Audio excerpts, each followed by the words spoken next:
Alors, dans cet exercice, on va faire l'étude d'une fonction qui fait intervenir le logarithme népérien dans son expression. Le sujet, soit vous le prenez en photo, capture d'écran, sinon il est aussi disponible sur le site monbacenmath.fr, tout attaché, hein, avec un S à maths, dans la rubrique terminale et dans le chapitre logarithme népérien. C'est parti! Dans la première question, on me demande de déterminer la limite en 0 ainsi qu'en plus l'infini de la fonction f. Donc j'ai recopié mon expression ici, il faut que je trouve la limite en 0 et en plus l'infini. Pour la limite en 0, je commence à faire à vue. Donc lorsque x tend vers 0, eh bien 2x tend vers 0, ln de x tend vers moins l'infini, donc 2x plus ln de x tend vers moins l'infini. Donc le numérateur tend vers moins l'infini, le dénominateur tend vers 0. Donc là, ici, ce n'est pas une forme indéterminée, hein. Tout le monde travaille dans le même sens, c'est-à-dire qu'en fait, on est sous la forme quelque chose qui tend vers l'infini sur quelque chose qui tend vers 0. Alors attention, ça je ne l'écris pas sur une copie, c'est dans ma tête. Et donc, quelque chose qui tend vers l'infini sur quelque chose qui tend vers 0, les deux travaillent dans le même sens, hein. C'est-à-dire que les deux travaillent pour aller vers l'infini. Ensuite, il faut regarder au niveau du signe. Le numérateur tend vers moins l'infini, alors que le dénominateur tend vers 0, mais avec des valeurs positives. Pourquoi? Parce que x, il est sur 0 plus l'infini, donc x est positif. Donc quand il se rapproche de 0, c'est avec des valeurs positives. Donc je peux noter ici qu'on tend vers 0 positivement. Donc numérateur négatif, dénominateur positif, va me donner, du coup, par la règle des signes, eh bien, une limite qui va être de moins l'infini. C'est parti pour la rédaction. Donc la limite de 2x quand x tend vers 0, alors je peux préciser avec des valeurs positives, eh bien c'est 0. Et la limite de ln de x, donc ça c'est mon cours, hein, quand x tend vers 0 avec des valeurs positives, eh bien c'est moins l'infini. Donc je peux en conclure par somme que la limite de 2x plus ln de x, c'est-à-dire de mon numérateur quand x tend vers 0 avec des x strictement positifs, eh bien, c'est moins l'infini. Ensuite, je vais parler de mon dénominateur, de plus la limite de x quand x tend vers 0 avec des valeurs positives, eh bien, c'est 0. Et je peux me noter un petit plus ici pour me souvenir du signe. Et donc, j'applique cela, c'est-à-dire que la limite de f de x va donc être moins l'infini quand x tend vers 0. Donc, la limite quand x tend vers 0 avec des valeurs positives de f de x est égale à moins l'infini. Voilà pour la limite en 0, on passe à la limite en plus l'infini. Pour la limite en plus l'infini, on essaye à vue également. Alors, quand x tend vers plus l'infini, 2x tend vers plus l'infini. ln de x, d'après mon cours, je sais aussi qu'il tend vers plus l'infini en plus l'infini. Donc le numérateur tend vers plus l'infini. Le dénominateur, quand x tend vers plus l'infini, eh bien il tend vers plus l'infini. Donc là, je suis sur une forme indéterminée, l'infini sur l'infini. Donc il faut que je modifie cette écriture pour trouver une autre écriture de f de x qui soit plus simple pour déterminer la limite, c'est-à-dire où il n'y a plus de forme indéterminée. Donc, deux manières de faire, soit tout simplement ici, vous redécoupez votre fraction, là vous voyez, tout ça c'est mis au même dénominateur, mais donc on peut reséparer en deux fractions si on le souhaite, et donc on peut dire que f de x vaut en fait 2x sur x plus ln de x sur x, donc vous voyez c'est le contraire de mettre au même dénominateur, ici j'ai redécoupé ma fraction, ce qui me donnerait 2x sur x n'est autre que 2, plus ln de x sur x. Et avec cette forme, je peux conclure, puisque lorsque x tend vers plus l'infini, 2 tend vers 2, pas de x dedans, et ln de x sur x, cette fois-ci, ça fait encore l'infini sur l'infini, sauf que ça, c'est une formule de croissance comparée qui est présente dans votre cours, donc vous pouvez l'utiliser. Autre manière d'obtenir une écriture comme celle-là, eh bien, ce serait de dire au numérateur, je factorise par x. Donc ça me donnerait quoi? Ça me donnerait x facteur 2, il me resterait 2, plus ln de x sur x, puisque je ne peux pas factoriser par x dans ln de x, le tout sur le dénominateur x. Donc cette écriture est la même que celle-là, et ici je pourrais simplifier par x, qui me redonnerait également 2 plus ln de x sur x. Dans les deux cas, on arrive à cette écriture ici, pour laquelle on peut conclure. Donc on va dire, or, par croissance comparée, donc ça c'est vraiment la formule de mon cours qui me permet de conclure sur la forme indéterminée qui est ici, qui du coup n'est plus indéterminée. La limite de ln de x sur x quand x tend vers plus l'infini, c'est égal à 0.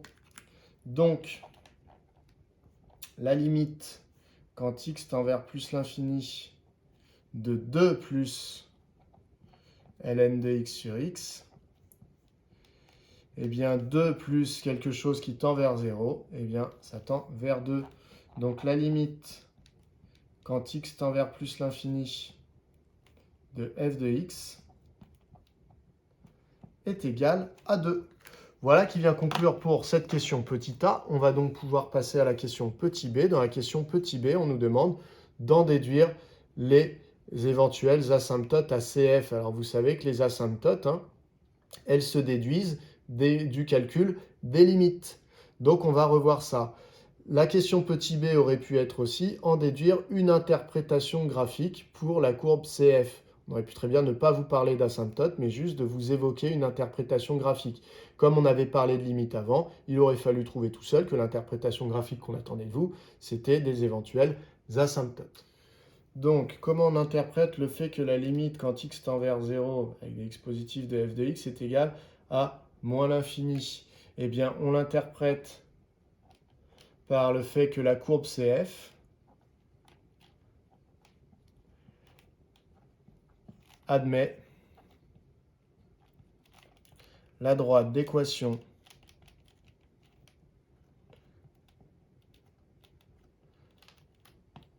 x égale 0, donc c'est tout simplement l'axe des ordonnées, comme asymptote. Alors vous pouvez dire asymptote verticale, comme asymptote en 0.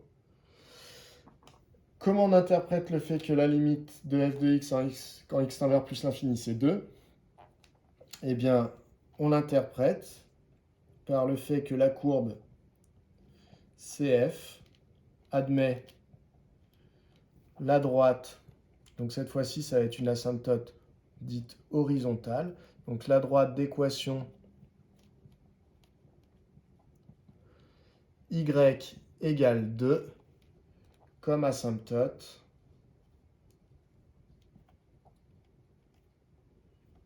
horizontale en plus l'infini. Alors, horizontale et verticale, je ne l'écris pas parce qu'il y en a qui n'aiment pas l'écrire puisque le sens de horizontale et verticale, ça voudrait dire que mes axes sont bien verticales, horizontales. Or, il y en a qui vont vous dire que le graphique, éventuellement, pourrait le pencher, que du coup, ce serait plus tout à fait horizontal. Voilà. Mais bon, c'est des termes qu'on utilise quand même. Asymptote verticale, asymptote horizontale. On va regarder tout de suite sur le graphique pour revoir un petit peu ce que ça veut dire, ces asymptotes. Donc, voilà la courbe représentative de la fonction verte qui est, de la fonction f, pardon, qui est en vert. Donc ça, c'est CF. Alors, les asymptotes, on voit effectivement, on retrouve que la limite quand x tendait vers 0, visiblement, c'est moins l'infini. Vous voyez? Et donc, la courbe, quand x se rapproche de 0, tend à se comporter comme l'axe des ordonnées, finalement, puisqu'elle s'en rapproche. Donc, ça veut bien dire que l'axe des ordonnées est asymptote à la courbe CF en 0. Donc, cette droite, elle a pour équation x égale 0. Tous les points qui sont sur l'axe des ordonnées, ils ont en commun que x est égal à 0. C'est pour ça que c'est ça l'équation de la droite. Ensuite, en plus l'infini, on a vu que f de x se rapprochait de 2. Vous voyez, effectivement, c'est bien le cas. Ça veut dire que la courbe tend à se comporter comme la droite qui se trouve ici, donc son asymptote, et qui a pour équation y égale 2, puisque tous les points situés sur cette droite ont en commun que leur y vaut 2. C'est donc ça l'équation de la droite. Donc on a trouvé asymptote verticale et asymptote horizontale. On passe à la question suivante. Dans la question 2a. Donc dans la question 2, on m'a dit qu'on admet que f est dérivable sur 0 plus l'infini et qu'on note sa dérivée f'. Et dans la 2a, on me demande de trouver une expression de f' qui est celle-là. Donc tout simplement, je dois dériver la fonction f. Alors pour dériver une fonction, la question qu'on se pose, c'est quelle est l'opération principale? C'est-à-dire quelle est la dernière opération que je serai amené à faire si je remplaçais x par un nombre.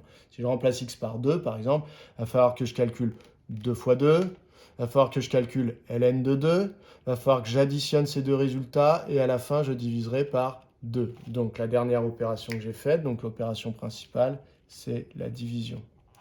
À partir de là, j'observe si la variable est présente dans le numérateur et dans le dénominateur. C'est le cas. Donc là, je n'ai pas le choix, je vais devoir utiliser une formule de dérivation du type u sur v. Et donc la formule, je vous la rappelle, c'est u'v moins uv' sur v au carré. C'est parti, je dis qui est u, je dis qui est v. Donc pour tout x appartenant à r plus étoile, c'est la même chose que 0 plus infini, hein, eh bien u de x va être égal à 2x plus ln de x et v de x égale x. Je les dérive, ces deux petites fonctions, elles sont bien dérivables. Dérivé ici de u de i. Je me pose la même question que tout à l'heure, c'est quelle est l'opération principale dans u? Et je me rends compte que c'est l'addition. Dans ce cas-là, je dérive terme à terme. Dérivé de 2x, c'est 2. Dérivé de ln de x, c'est 1 sur x. v' de x, dérivé de x, pas de difficulté, c'est 1. À partir de là, j'applique cette formule. Donc je l'efface, hein, vous êtes censé bien la connaître maintenant.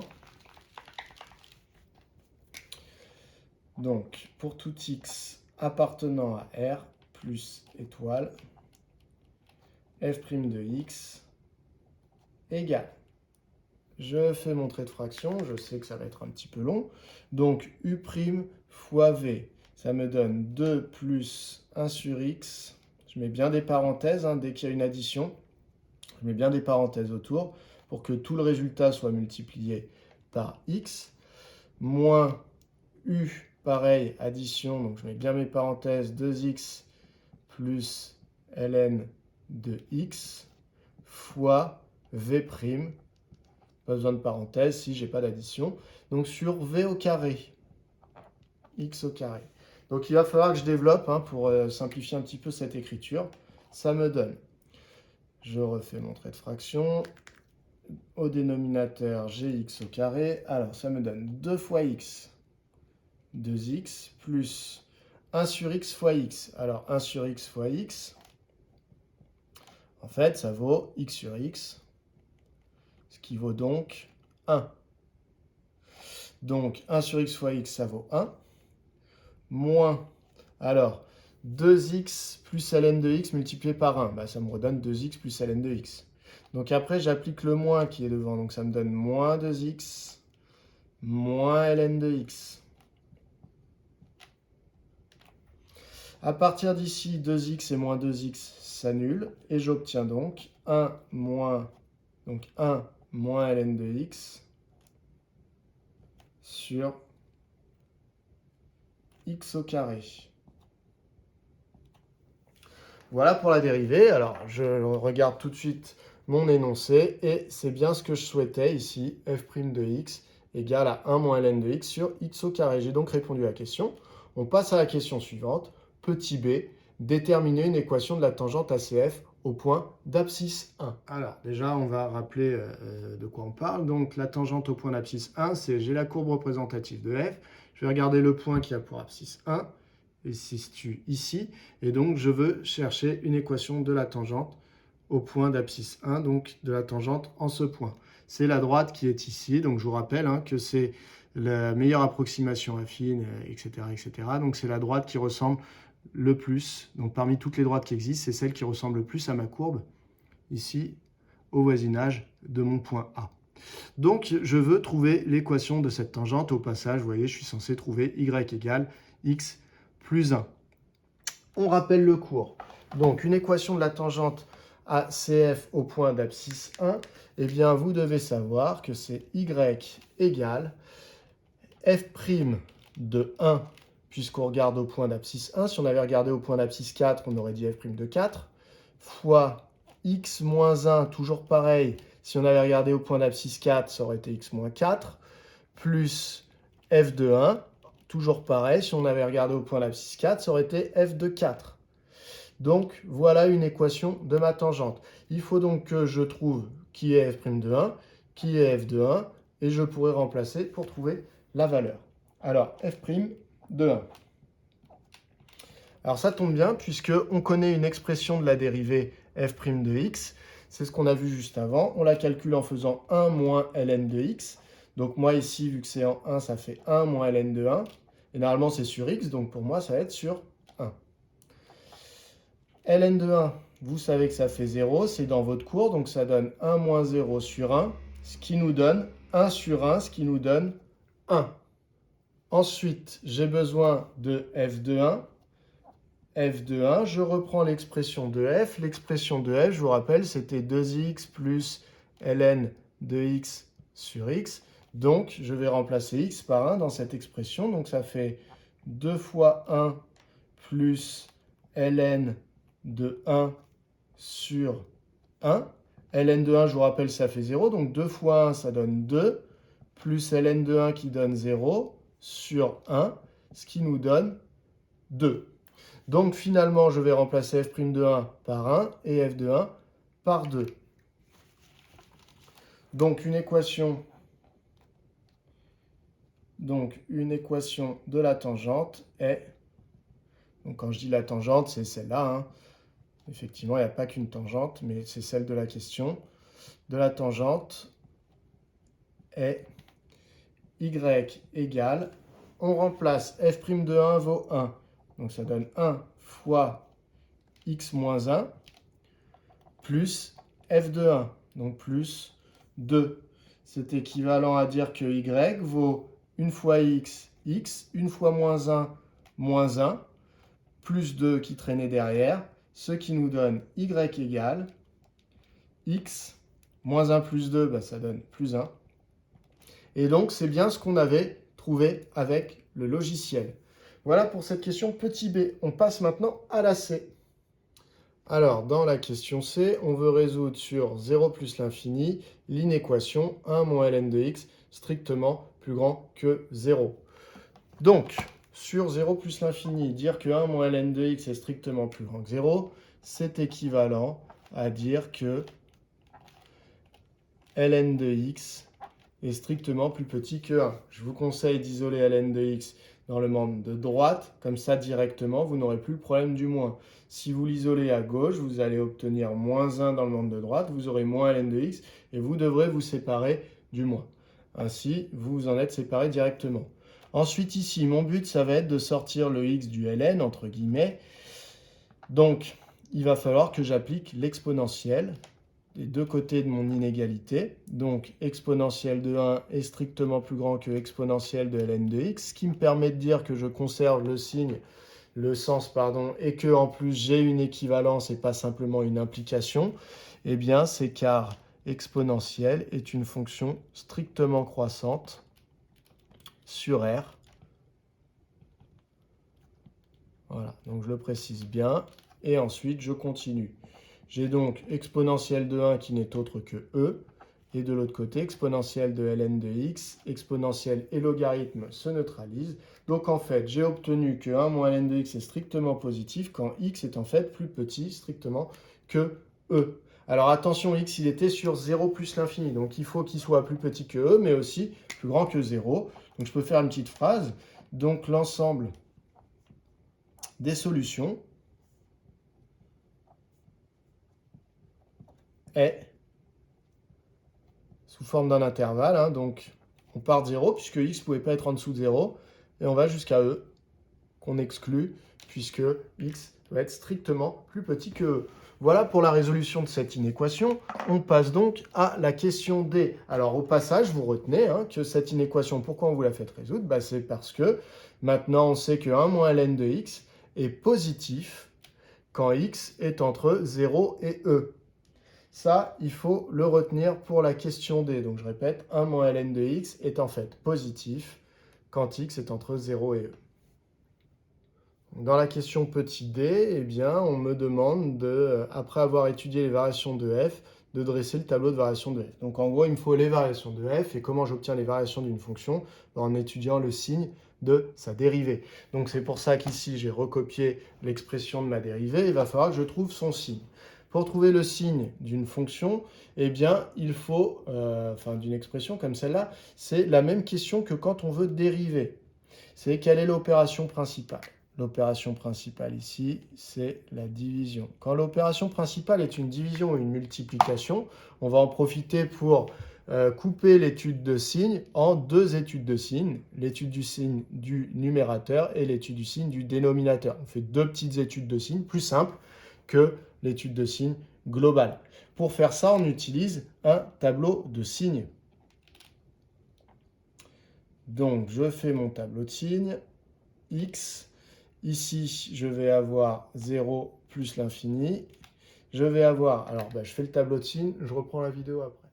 Alors, ici, j'ai une ligne pour 1 moins ln de x. Attention, 1 moins ln de x, vous ne pouvez pas faire deux lignes pour lui. Vous ne pouvez pas dire, je fais une ligne pour 1, je fais une ligne pour ln de x. Non, ça c'est interdit. Quand l'opération principale est une soustraction ou une addition, ça doit être dans la même ligne.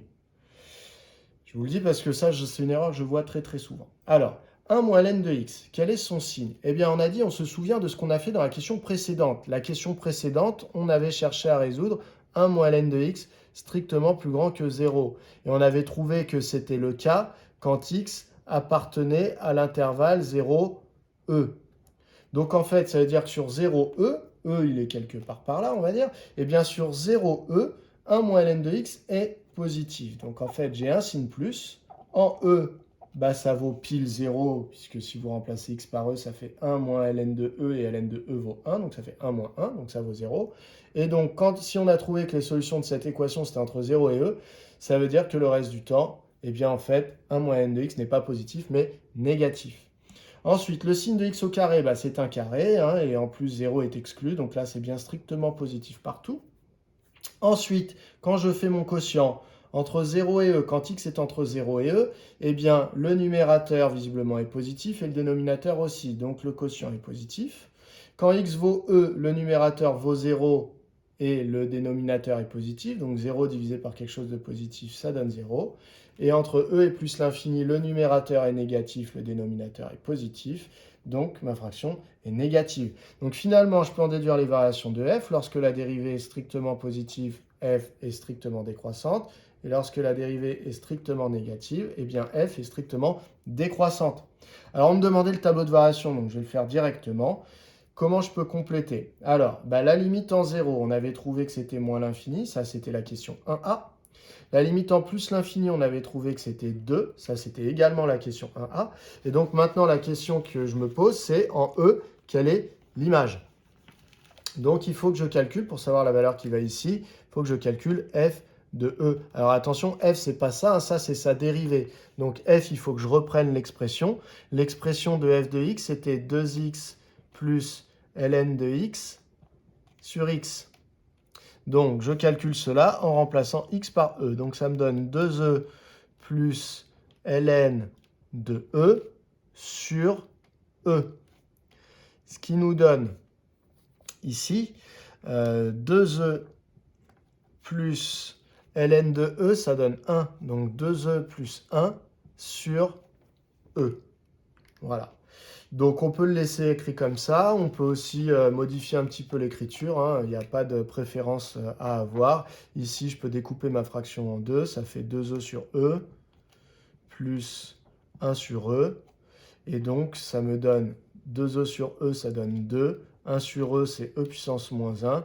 Donc vous pouvez soit écrire 2 plus e puissance moins 1, soit écrire ça ici, c'est la même chose. Donc, je vais écrire 2 plus e puissance moins 1. Voilà, j'ai donc les variations de ma fonction f et mon tableau de variation. Je peux passer à la question 3.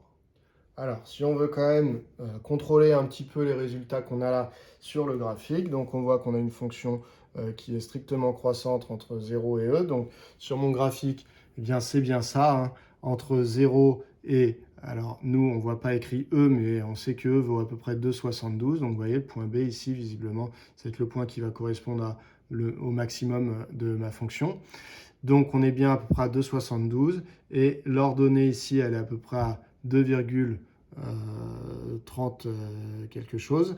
Et c'est ce qui correspond à 2 plus exponentielle de moins 1. Donc, pas de problème. C'est cohérent. Nos résultats sont cohérents avec ce qu'on peut voir sur le graphique. On passe donc vraiment à la 3 cette fois-ci. Alors, pour cette question 3, on doit montrer que l'équation f de x égale 0 admet une unique solution alpha sur 0e. Donc, c'est-à-dire que f de x vaut 0 une seule fois sur l'intervalle 0e. Donc, f de x, c'est ici. Hein, donc, on doit prouver que ça vaut 0 une seule fois. Alors, déjà, au niveau du graphique, c'est cohérent. Visiblement, f de x est égal une seule fois à 0. Et donc, vous voyez, ici, on a l'impression que c'est pour un x qui est proche de 0,5.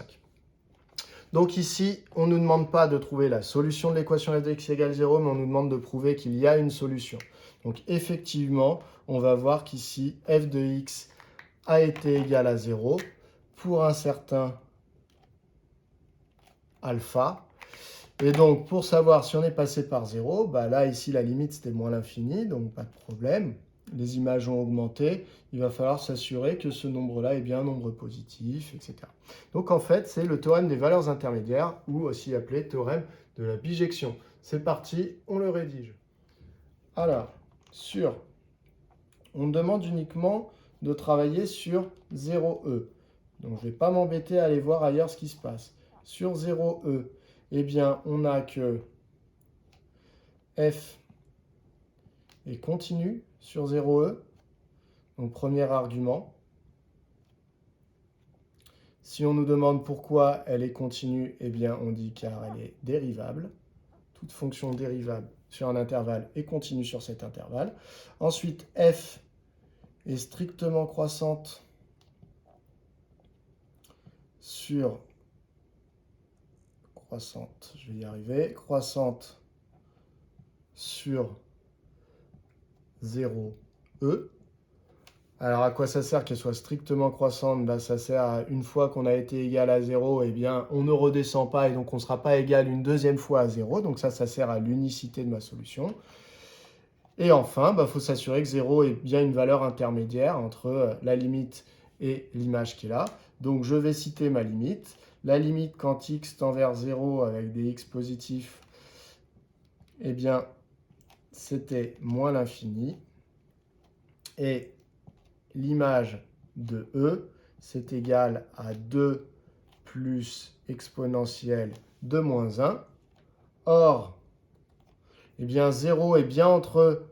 Donc, 0 appartient bien à l'intervalle moins l'infini 2 plus exponentielle de moins 1. Donc, d'après, alors là, soit vous dites d'après le théorème des valeurs intermédiaires, soit d'après le théorème de la bijection, soit d'après le corollaire du théorème de la bijection, puisqu'ici on utilise une limite. Tout ça, c'est bon. Donc moi, je vais dire simplement, donc, d'après le théorème de la bijection,